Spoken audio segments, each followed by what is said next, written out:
今天花2块钱买了一个小南瓜，用它来做好吃的面食。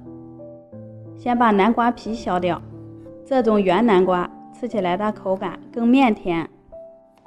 对半切开，把南瓜籽挖出来，洗净以后切成薄片，越薄越容易蒸熟。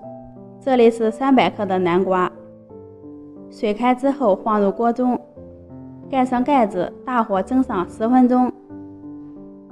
蒸好的南瓜用筷子轻轻的就能砸烂，倒在大盆里，压成细腻的南瓜泥。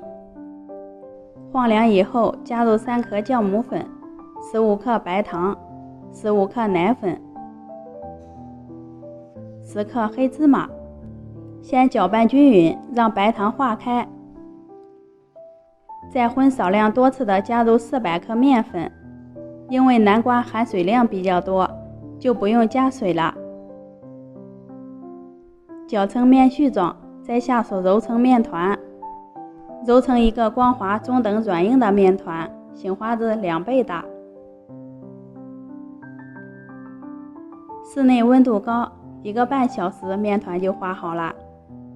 充分的给面团揉搓，排净里面的空气。搓成长条之后，用掌心压扁，擀成厚度约0.5厘米厚的长方形面饼，再切成均匀的小面剂。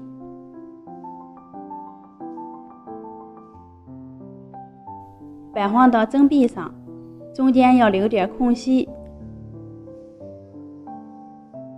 放进蒸锅，先不要开火，2次醒花10分钟。体积明显变大，就是醒花好的状态。开大火烧开，转中火蒸上8分钟。